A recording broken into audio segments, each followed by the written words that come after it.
Halo semuanya, The Trader here. Di video kali ini kita akan bahas tentang sinyal forex ya.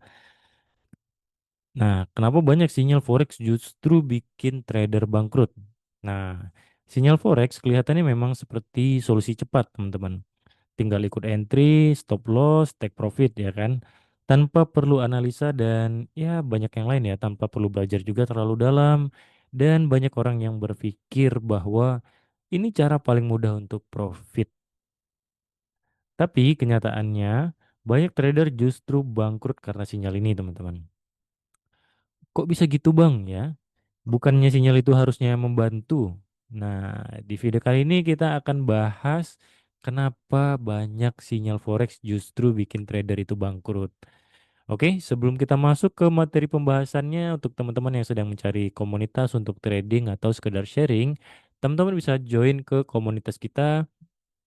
Nanti teman-teman bisa dapatkan berbagai macam akses informasi serta market outlook yang akan kita kirimkan setiap harinya. Nah, nanti teman-teman bisa jadiin itu sebagai acuan untuk trading di hari itu. Oke? Dan untuk linknya itu ada di deskripsi ya, teman-teman. Nah, kita langsung masuk ke pembahasannya atau materinya ya.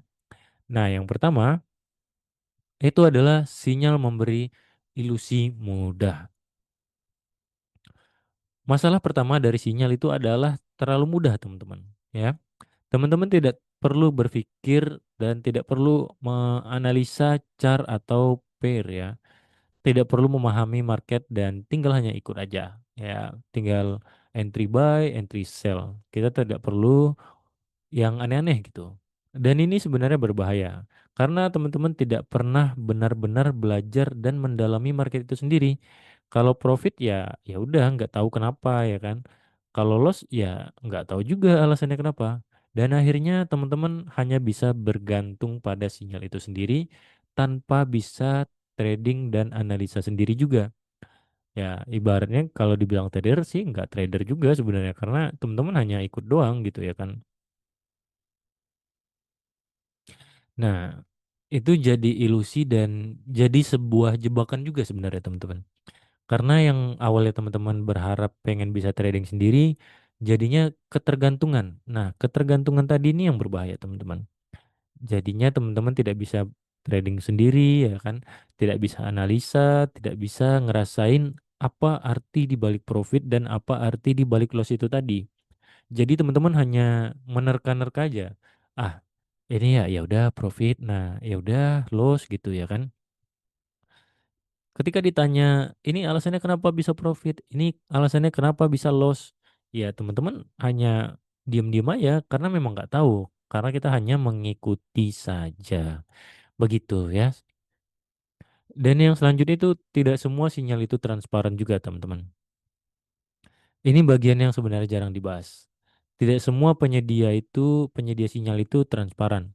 Ada yang hanya nge-share hasil profit doang, tidak share loss, atau bahkan pilih-pilih trade yang ditampilkan. Nah, ini dia ya kan. Jadi ada yang teman-teman lihat bukan hanya gambar real ya, tapi versi dari terbaiknya aja.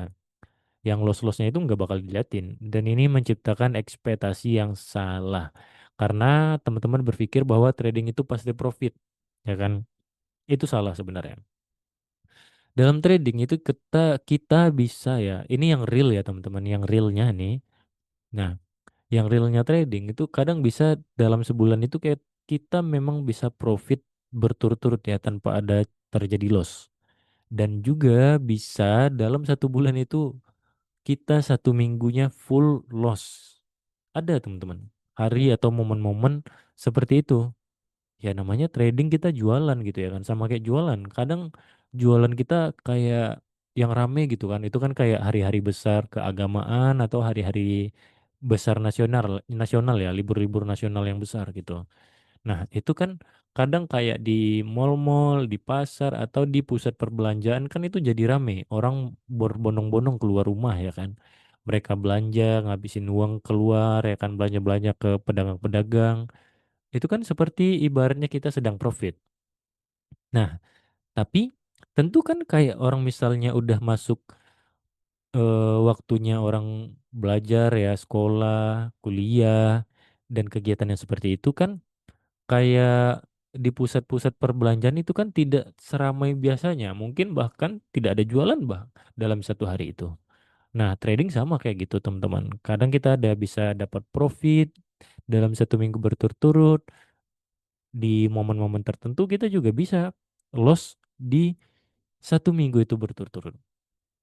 Jadi itulah sebenarnya trading. Enggak semanis yang teman-teman lihat di internet ya. Nah, jadi ekspektasinya tentang yang profit pasti profit itu sebenarnya tidak ya. Ada juga kok kita trading itu pasti loss. Momen-momen pasti di mana kita bisa loss berturut-turut itu ada ya. Tinggal kita hanya membatasi resiko. Nah, itu dia. Kita hanya membatasi resiko itu supaya tidak berlebihan dan membuat akun kita hancur. Begitu, teman-teman. Yang selanjutnya itu adalah money management yang berbeda. Nah, ini salah satu penyebab yang paling sering, teman-teman. Penyedia sinyal itu mungkin kan pakai risk yang kecil dengan akun yang besar. Dan manajemen risikonya tentu bisa lebih aman atau lebih ketat ya, teman-teman. Tapi trader yang ikut seperti apa coba? Seringkali kan overload, tidak disiplin, ingin hasil cepat, modelnya nggak sesuai dengan harapan profit yang didapat gitu ya kan. Modal 100 tapi profit yang pengennya 100 juga kan itu nggak logis ya kan. Kecuali memang teman-teman ya judi aja dalam tuh sekalian gitu. Itu kan dalam trading kan nggak seperti itu gitu.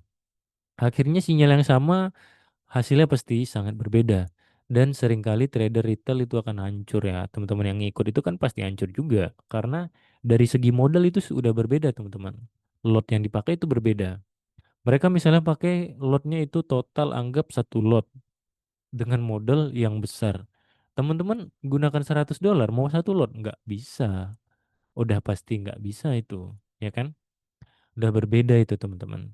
Jadi itu yang kadang membuat ya kadang yang membuat jeleknya juga kita sendiri juga karena berharap dengan ekspektasi yang terlalu tinggi dengan modal yang sangat minim. Itu dia masalahnya. Yang selanjutnya tidak cocok dengan psikologi teman-teman. Sinyal itu tidak memperhitungkan psikologi teman-teman itu sendiri. Kayak contohnya floating minus itu teman-teman kan udah panik. Harga hampir TP teman-teman close. Loss sedikit teman-teman langsung keluar. Padahal sistem sinyal itu mungkin masih valid gitu. Karena teman-teman tidak paham dasar analisa atau trading, teman-teman tidak punya kepercayaan diri pada trade tersebut. Jadi akhirnya teman-teman ngebuat keputusan atau ambil eksekusi itu menggunakan emosionalnya aja atau perasaannya aja gitu. Kayak ah ini udah nyentuh TP, nanggung geraknya di situ-situ aja, close aja deh. Rupanya nggak lama TP, ya kan? Menyesal. Sama juga kayak SL. Ah ini udah SL nih, turunin lagi biar nggak kejilat gitu. Turunin lagi terus SL-nya, turunin terus. Jadi ujung-ujungnya kena. Dan loss yang seharusnya kecil malah jadi besar. Nah, itu juga kadang masalahnya teman-teman. Yang selanjutnya itu adalah ketergantungan yang berbahaya. Semakin lama teman-teman ikut sinyal akan semakin tidak berkembang teman-teman.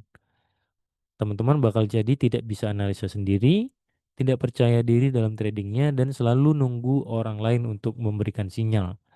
Dan ini yang paling berbahaya. Karena kalau suatu saat sinyalnya berhenti, teman-teman mau ngapain gitu? Mau pelangap-pelongo aja kita nyari ya paling nyari komunitas lain yang mau ngasih sinyal gratis atau apapun itu. Ya kan? Ketika sinyalnya udah berhenti, ya udah gitu.